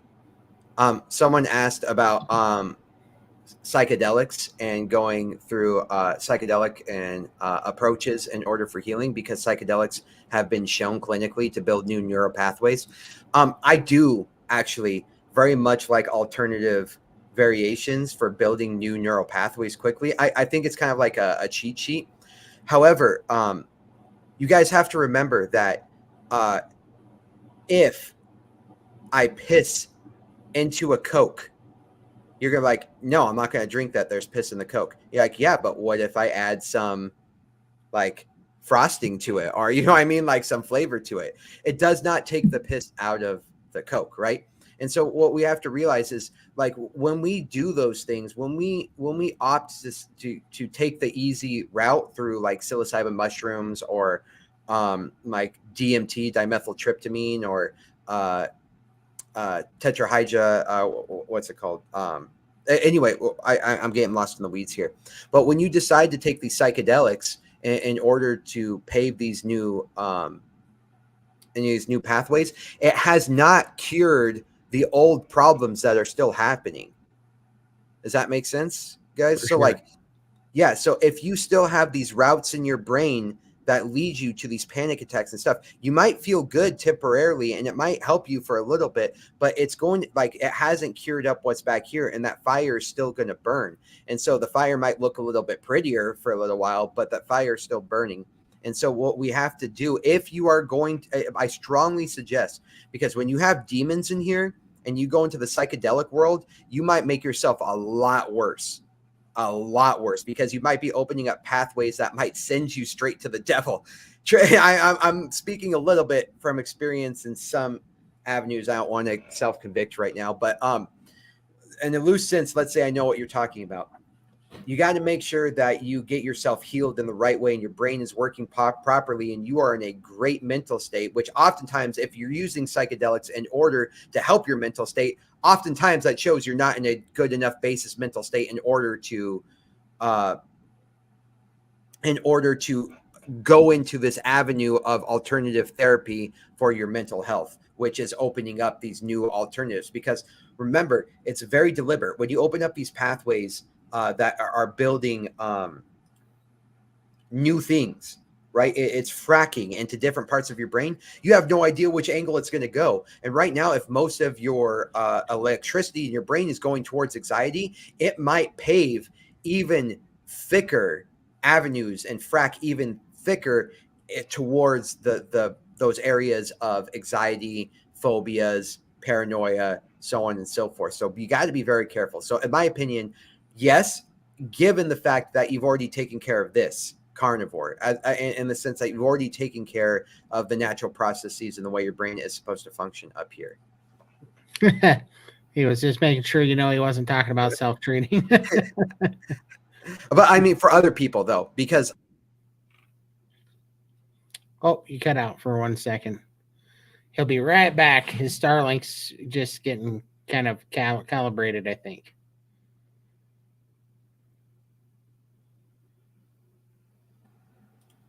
There you go. I'm You're so, back. I'm so sorry about that. But yeah, I just want to say that if for other people who are thinking about that route, because I have tried everything. My wife was on going on ketamine treatments for a while, and none of those things helped us trying that. It wasn't until we were on a, it's weird. The most spiritual I ever have been ever was 5 days into a fast. It wasn't when I was on in a mind altering drug. Right. The most spiritual I've ever been, right? The most connected I've ever felt with anything else in this universe was 5 days into a fast while I was fat adapted. Period. Awesome. The most spiritual part of my life, even though when I got this tattoo of, this Buddha right here, the enlightened one, and I have all these hippie tattoos. When I got these tattoos, I thought I was like spiritual and connected, but I was a fraction of what I am now on the carnivore diet, just to give you an idea. And man, yeah, 5 days into a fast after being fat adapted was like, you can feel God talking to you all the time, whether you're religious or not. Like, you feel that connection. That's awesome. If you want to tell the people a little bit about Saturday's call in SBG? Yeah, absolutely. So Saturday's call in SBG is a men directed call, and when I say men directed, it is the fact that the conversation is being directed by men for men, right? And though we don't discount anything that females go through, I am not a female, and I haven't gone through female hormones. And if there's one thing I learned about being married, man, I am wrong a lot of the times when I make assumptions about women. So I don't want to make, Todd and I don't want to make that mistake. The thing is, like, what we have been through. We have been through men's mental health, our mental health, and we've seen so many other men. I've lost friends to suicide. Todd has lost, what you say, 3 good friends to suicide in the last 22 months, right? Yeah, a couple of years now. Yep. And people that didn't look like they were suffering. And as as Todd starts his channel about the carnivore cure, he thought most people would be talking to him about his incredible weight, but most of the people that reach out to him are about their mental health. The fact that like they've been faking any sort of life of like this front that they've been living for such a long time, and they're just going through the motions, as Joe Rogan says, just suffering in silence, right? Like a men suffering in despair quietly. And so our goal is to, let's get that on the forefront. Let's put that in the highlight. Let's say right now there are 135 people committing suicide every single day, and then 68% of those are white males. You're 4 times more likely to commit suicide if you're a man. And so, not to say that women aren't going through their issues, because they absolutely are. I just can't speak to them, and I don't have the qualifications to speak to them. But I have suffered. Todd has suffered, and we know that men are being disenfranchised in this area. And so, I want to make sure that because this is what I needed, right? Todd, isn't this what you needed when you were Yeah. going through? Oh, for sure. And I didn't even know it, to be honest with you. And that's exactly why we're doing this too, is because I didn't even know that I needed a community till I got here. And then I felt like an idiot. Like, why was I shying away from these things? Because they're so helpful. I mean, there's 16,000 members in SBG, and they've all broke trail ahead of us, right? And so these members go through there, and they all have experience to share with everybody, and they've all troubleshot, little issues that they had going through carnivore. And what with that big of a think tank, with actual day-to-day, real life human kind of experiments that are going on, you're seeing the truth kind of shake out, right? It's no longer just anecdotal. These are a lot of numbers of people doing things consistently, having results, and telling you how they got past digestive issues, brain fog, low energy, how they became fat adapted, how they got over leg cramps, how they, whether they need electrolytes, whether they don't, when they need them.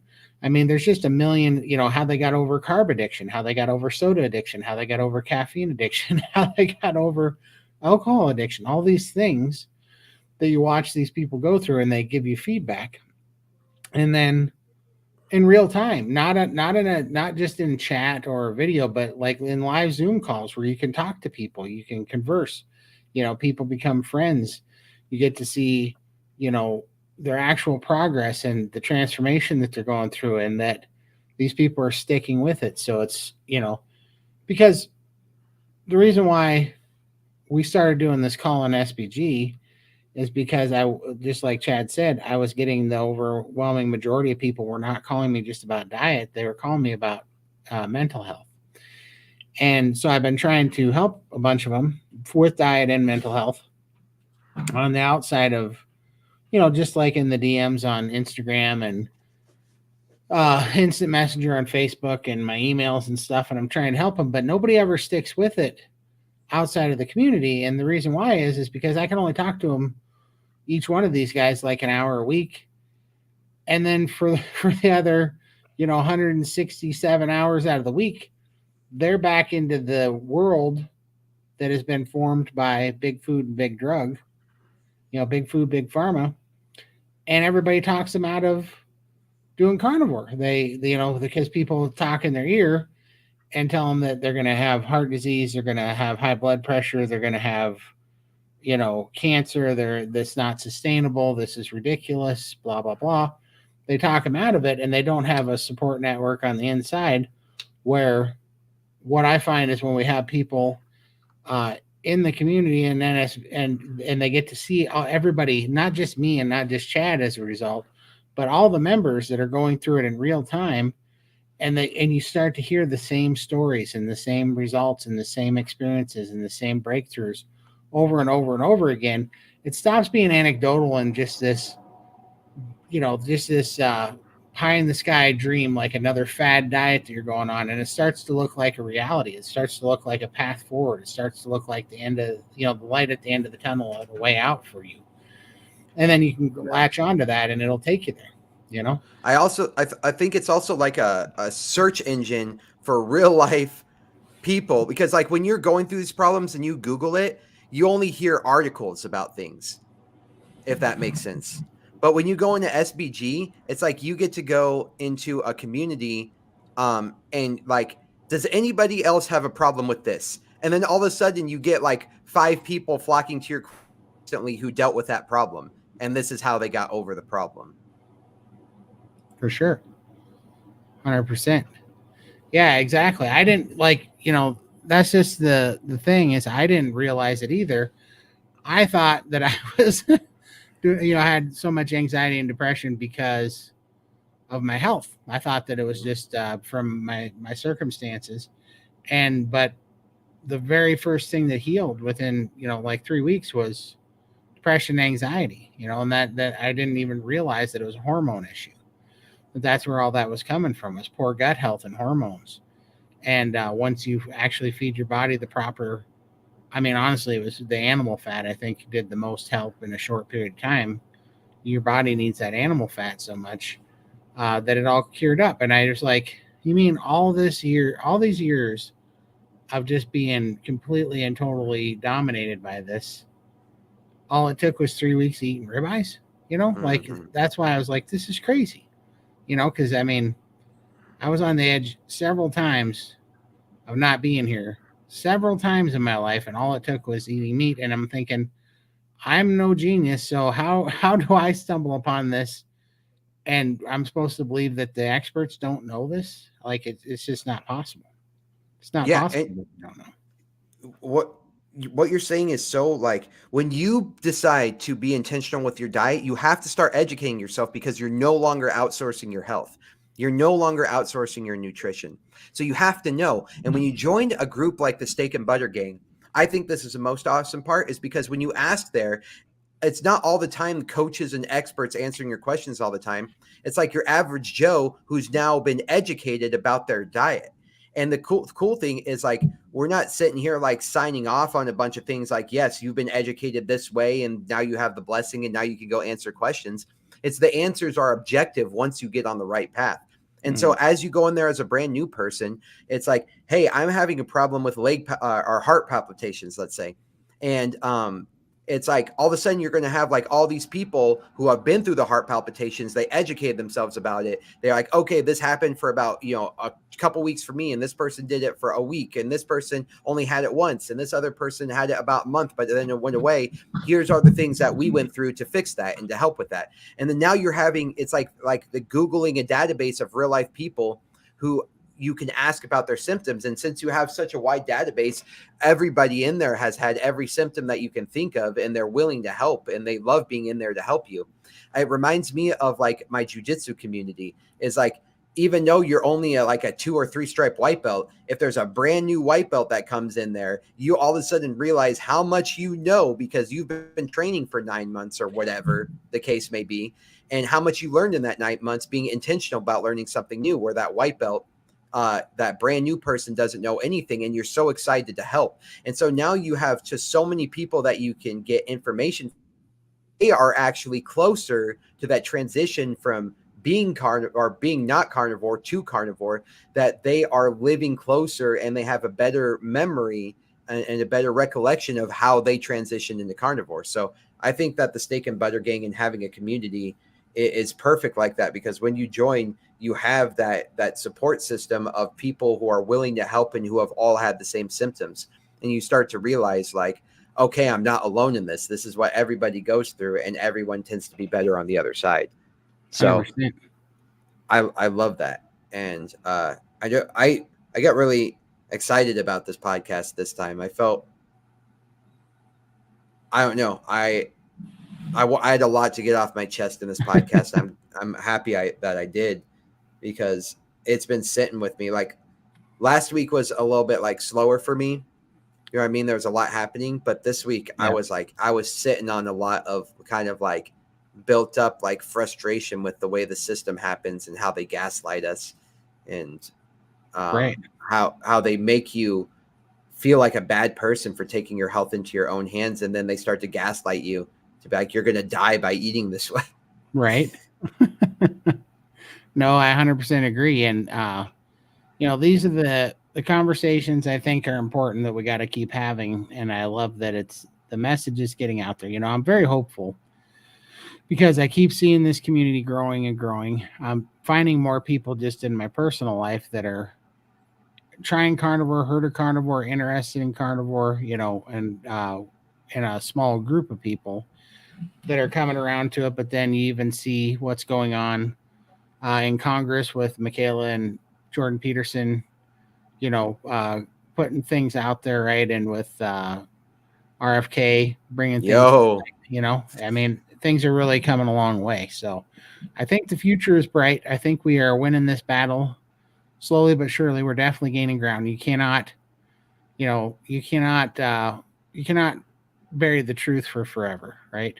In this age of information, people are going to find out. There's Charlie. Repeatedly in the carnivore community, people talk about when they become fat adapted, their brain turns on for the first time and they can remember. They feel like they start living. Absolutely. I mean, I don't talk about this a whole lot either, but when I was, when I was stuck in that chair, I got COVID. COVID went pretty wrong for several weeks, right? It wasn't good. I was in pretty rough shape, scarred up my lungs, gave me congestive heart failure, and then I proceeded to gain 84 pounds of fluid over the next 3 weeks, swelled up like a ginormous balloon. And that fluid was causing all sorts of issues, but one of the things it was causing too was high blood pressure. And so for months, I was trying to get that fluid off with all sorts of home remedies and things. But I kept waking up. Every night I would wake up, I'd try to sleep, and I could only sleep in like 1 hour intervals because I would stop breathing when I was sleeping. And then when I'd stop breathing, my oxygen would dip really low.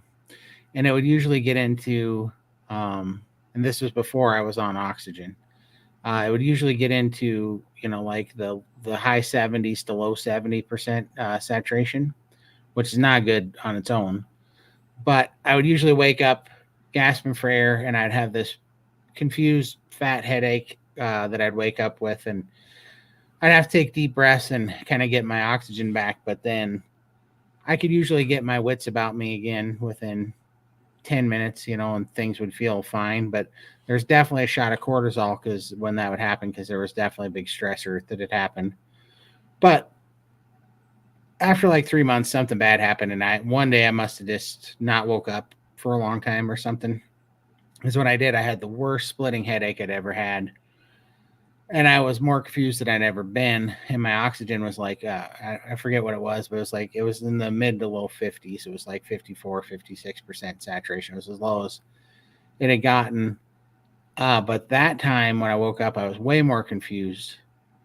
And it didn't just go away in like 10 minutes. It took like 6 hours before I even start to feel remotely normal again. But what was crazy was I don't know. I couldn't recall words. I couldn't string together sentences. I was not very articulate, and I just kept stumbling over words. I could see them in my head, but I couldn't pull them up.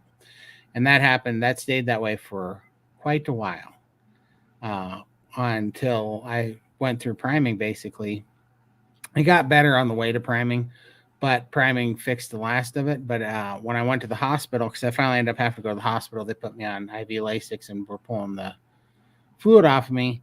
When that was happening, they said, "Well, we think you had a stroke." They put me on blood thinners, and they said, "We think you had a stroke, but you're too big to put in the MRI machine, so we can't confirm it." So, but it took about 6 months for me to get all of the words back and be able to speak normally again. And I highly believe that that was carnivore and the healing effects of carnivore and getting rid of that inflammation. So I don't know. It's crazy what can heal. It's crazy what can heal on this diet. And it never ceases to amaze me. I think about all the things that came back, and it's pretty incredible. yeah. When you look up the list out there of the things that have been healed with carnivore, it Mm, just blows me away. Like infertility, cancer, sorry, MS. I'll just say MS, yeah. um, dementia, Alzheimer's, anxiety, depression, PTSD, like physical things, like what was Kerry Mann's? He had He heart had failure. he had congestive heart failure, I believe, Hmm. but he had a heart murmur as well, and he had depression Exactly. and anxiety as well. But the heart like thing that he was born with is gone now. Something he lived with his whole life For is sure. gone. You know what I mean? The physical alterations, people's jaws coming back, like just incredible healing. I'm so glad that you have healed, Todd, because when Oh, I met you in Wyoming, I felt like it was special. I was like really excited to talk to you. Um, I and appreciate it's cool to talk to Dr. Anthony Chafee, and it's cool to see Bella, right? And me, it's like you kind of see them and you're like, okay, like this is it's cool. I met them. But then when I knew about your story and when I was talking to you, it was just like so cool and so awe to be like in front of somebody who's fought such a hard battle. that. Like Dr. Anthony Chafee is a badass and he's done some cool things with his life. You know what For I sure. mean? And Oh, for sure. right, but like to see somebody like you who has brought their life to the brink of what it means to be alive and dead, right? Like Right. you pushing the death's, you were like ringing death's doorbell, like, hey, let me in. I And was. to see where you are now, you know what I mean? Oh, I It's like appreciate when you see like a personal trainer out there and is like, oh yeah, that's what you used to look like and this is what you look like now. that. Yeah, Right. compared to the guy was like, oh, you've been an athlete your whole life and you're ripped and now you're like bro science guy. Like, Right. you know what I mean? Like you're gonna help me lose weight. Like it, you really, when you speak, like you speak with conviction and you speak with deliberation, and I love that about you. I think everybody heals, or everybody hears what you're saying on the inside when you speak. So like I know you're saying words and like that's impacting us, but like we're hearing the conviction within your soul when you talk. And so I love that about you. And so that's why I like really gravitated towards you and connecting with you and like starting to build a friendship with you because you're the kind of people I want to have around and you're the kind of carnivore story I want to hear all the time. I appreciate that very much. You know, all I can say is I do feel like I got kind of a second chance at this. Like I didn't think I was coming out of that hole. I thought it was too deep, right? But God pulled me out of that hole, so that's what this is about, right? And that's what that's why I just keep saying I think the gloves got to come off, and we have to stop being on the. We have to stop defending. We have to stop defending our choices in this lifestyle of eating. This way of eating, and we have to start taking this to their doorstep. And I'm talking, metaphorically speaking, don't go out and do anything crazy, but I'm Yeah. just saying, like, I'm speaking about, you know we get people in here that say I'm a nurse, I'm this, I'm that, what you're saying is dangerous and whatever.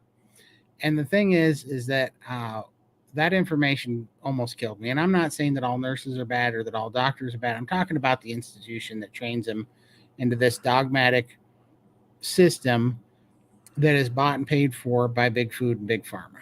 That's clearly just a money machine, right? And it's not about health. It's not about the actual health care of the people. It's about management of people and their symptoms and making money out of them. And that's why we got to start fighting them. We can't sit here and make excuses or feel like we have to justify because they've been indoctrinated by the system. We have to go ahead and ask them, whose lives are they changing, right? Who are they really healing, or who are they getting Exactly. stuck on drugs? Whose lives are they really healing? Because when I hear these sanctimonious medical professionals, or who claims to be medical professionals, come into the live stream and tell me what I'm telling people is dangerous, I guarantee you that if they've been doing that very long, their advice has probably killed somebody, right? Hmm. Somebody has probably died in their care under their supervision and their recommendation of drugs. Somebody's given all these people drugs that are committing suicide. Somebody's given all these people drugs that are going home and having heart attacks and getting cancer and having autoimmune diseases. right? Somebody's giving them these drugs and giving them this bad advice and not talking to them about diet. So who's causing all the problems? Who's doing the damage, really? You You are know, so right. You are so right. Dr. Chafee has a quote where he's like, everyone blames these people for being sick because they're not listening to the doctor's recommendations. He goes, no, they're getting sick because they are listening to the doctor's recommendations. right? Most people consciously want to be healthy. And when they're given advice, they take it seriously most of the time, as much as they can. And how many people have you heard getting cancer, had lung cancer, never smoked a day in their life, got liver cancer, never drank a day in their life? Like all these people who lived intentional lives, those people and those people who are getting cancer, we know plenty of them. Those people who are dying are getting MS or autoimmune disorders or hypothyroidism or whatever. These are the people, are oftentimes the healthy ones, the ones who have been listening, the ones who have been paying attention and being health conscious and trying to go plant based and do low fat and all this other stuff. Like those are the ones that are getting the diseases. And then man, it's genetics, and you just feel like you're playing the wrong end of a card game. You know what I mean? Like, I hope it doesn't happen to me. God, if I get cancer, this, you know what I mean? It's like, once you start to really drill down and being intentional, like being, like to the point where we are, where we're questioning the healthcare system, you're like, oh, there's very exact correlations happening here with what you're suggesting, and there's actually no correlations between what you're suggesting for us, Right. right? 100%. So anyway, All right. we should answer this question. I'm sorry. Yeah. Have you guys seen any of the interviews with Dr. Casey Means? She and her brother have been speaking out about the medical institution.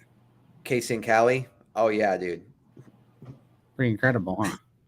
Those guys, when they get up there and they speak, they give me hope that no matter what I say here, being a little guy, that I'm not going to get assassinated. They would be the ones to get assassinated first.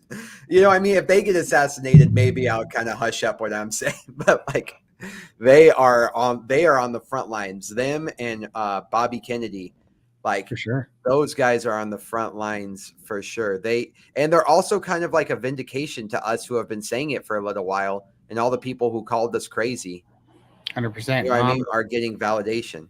Yeah, I'm loving it. And it's like, go ahead, take their best shot.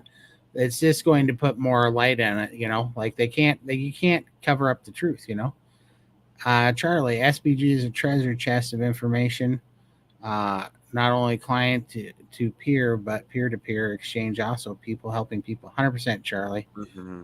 Fantastic. Love the SBG. It's so exciting that everyone is healing with carnivore. 100%.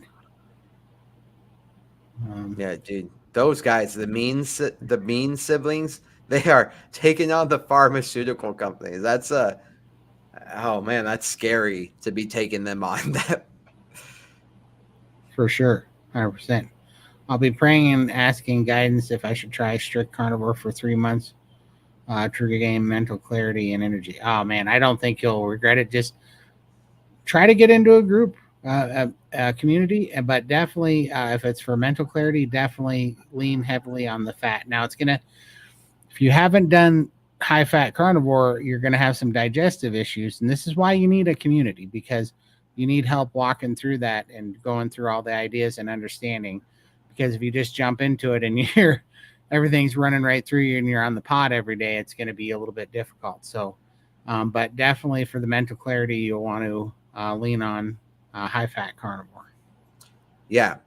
Just to give you some background, Mist, my brain fog, phobias, anxiety, and somebody asked about agoraphobia in there, and I wanted to tell them to this that yeah, I had agoraphobia bad. I had many phobias. And I went from somebody from not having any phobias to having phobias about everything, the most ridiculous things, and they were all so irrational. But regardless, I used to have so many phobias and so much brain fog and so much anxiety that I used to beg and pray for anybody who would answer, for anything that would answer. I would beg, like legit beg for just 1 hour of mental clarity. So just give me 1 hour. I need to know what 1 hour of feeling like a human is again. And I suffered for 10 years, and it was horrible suffering. 10 years of these phobias and 10 years of the suffering, said, please, God, please, 1 hour of mental clarity. Right. And when I got my first, when I woke up, okay, like on one of my fasts, I woke up and I was at day or hour 48. I just finished hour 48. I woke up with no brain fog, and I was like cautiously optimistic. And then when I realized as the day went on that I was living a life with no brain fog, I got emotional and I was emotionless. Like if you ask my wife and my kids how like numb I was like crying for no reason at random parts of the day because I finally was feeling relief of that pressure. Hmm. And so it wasn't until I got into fasting, and it wasn't until I got into strict carnivore where I started feeling that. So Mist, if you go strict carnivore, I I can't possibly be a better advocate.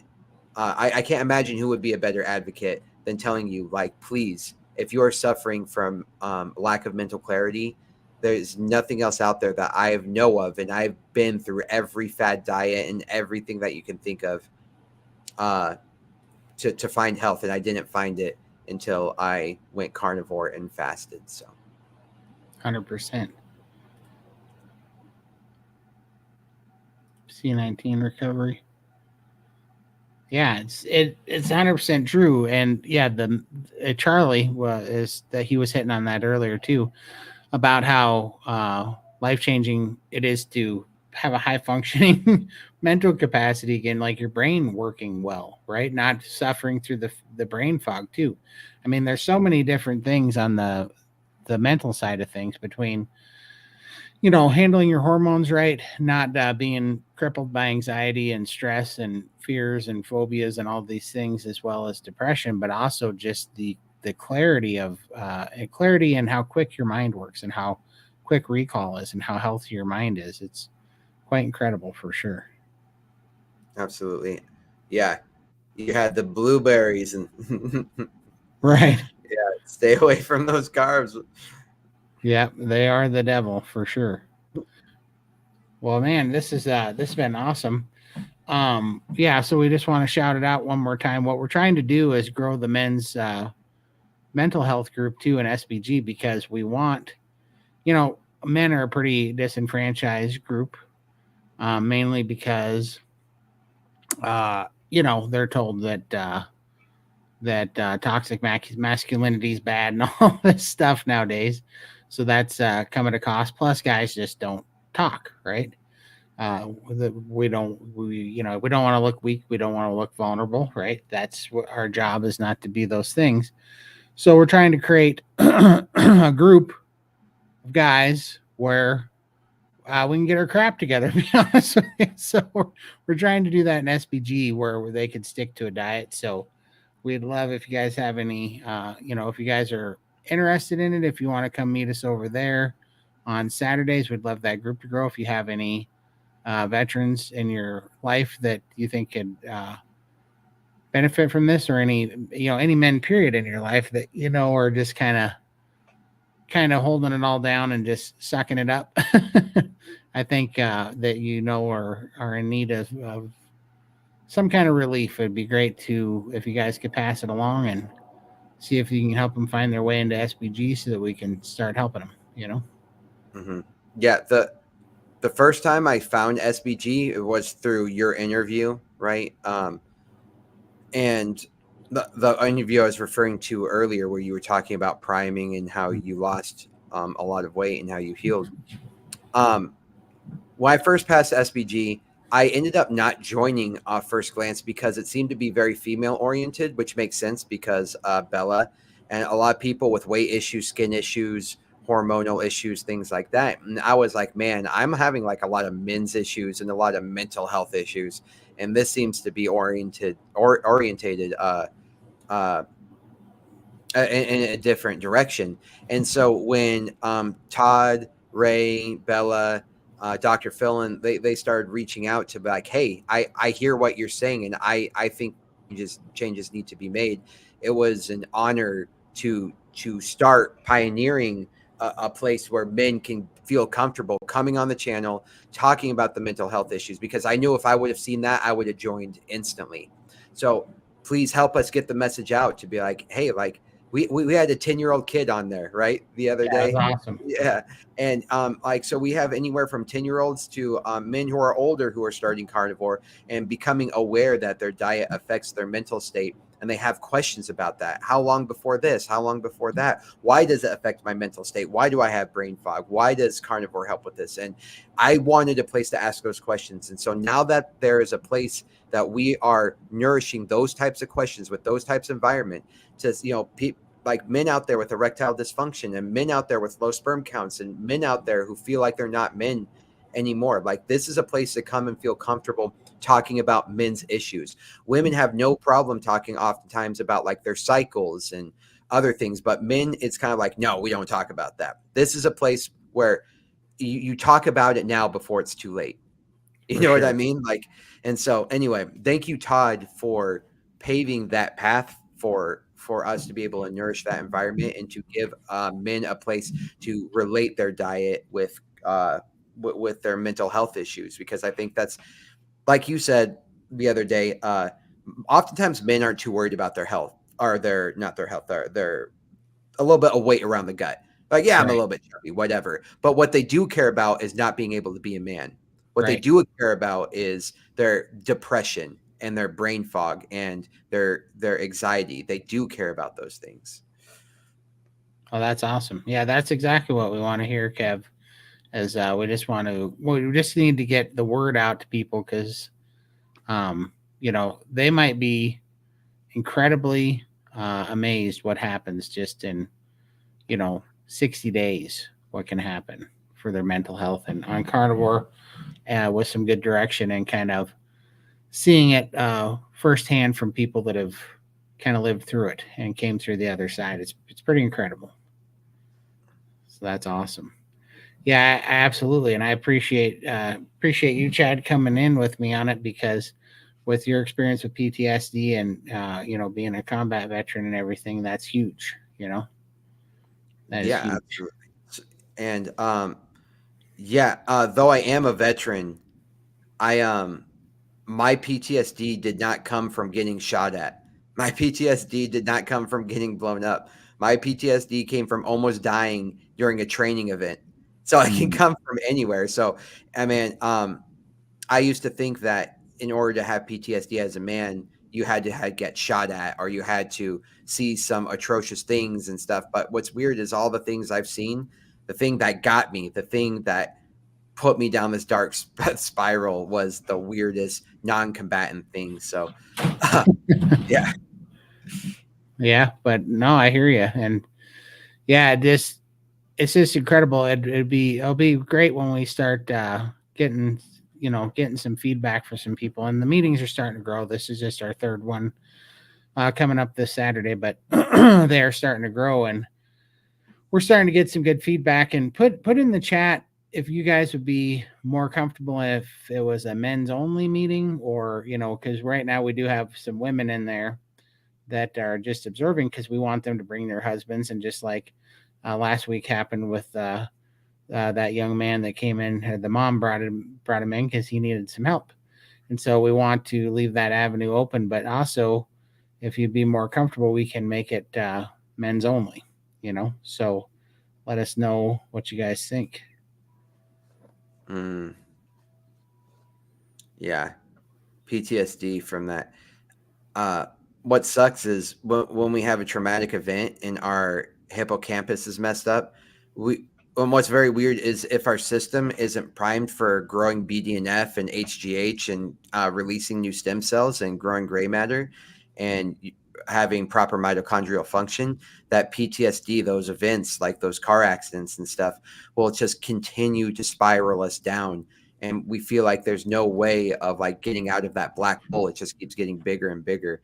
It's not Right? until we find something like carnivore that allows that healing process to happen, to allow the mechanisms to grow from that, from something like an auto accident. And PTSD can come from the most random of places in today's society. And car accident is a completely valid one. For sure. Yeah, yeah, that's what it's probably the direction we're going to have to go here pretty soon. And so we'll probably finish out this month and then probably start at men's only next month. We're just trying to give people some time to get their husbands and people involved. But yeah, we're probably just going to go because that and as it is, and too, the other thing is we have already. So we do 3 Iron Sharpens Irons open calls a month, and then we have 1 men's only call a month as it is right now. That's men only, and so. But we'll probably make this men's only every week in the future here after this month. So, because that's only 2 more meetings. And so that way we can kind of, because that'll be 4 men and women meetings on men's health. That way we can get some data on there. And then we'll probably swap it over to just men's only and call that good. So, All right. perfect. Thank you, Todd. Thank you so much for doing this with me. Yeah, absolutely. I appreciate it, guys. Well, that's 2 hours. So we are going to let you guys go. But one more time, I got to do a few little housekeeping plugs here. Check out Combat Carnivore if you could join his channel. If you guys like what he's saying, we'd appreciate you supporting his channel. And then also SBG, if you guys are interested in joining Iron Sharpens Iron Zoom calls on Saturdays or in the open chat, please feel free to click that link in the description of the video on YouTube and join the Steak and Butter Gang. And then also, if you guys are interested in going to Hack Your Health in 2025 in Tampa, Florida, I'm going to be speaking on a panel with Bella Steak and Butter Gang, the SBG Gang. Love to see you there. There's a coupon code in the description that gets you $100 off your tickets, which is the cheapest it'll be ever, which is pretty awesome. And also I started trying out those carnivore bars, and I'm quite enjoying them. And I have a link for 10% off in the description for carnivore bars. But I appreciate y'all. And yep, Charlie, he's one of our awesome men in the Iron Sharpens Iron meeting in SBG too. So as well as here, we appreciate you, Charlie, and say hi to Marilyn for me. Appreciate and love you guys. Let's see. I like that. That's a good sign-off handle for sure. But we appreciate y'all, and we will see you next time. Yeah. You guys have a good one. Have a good one.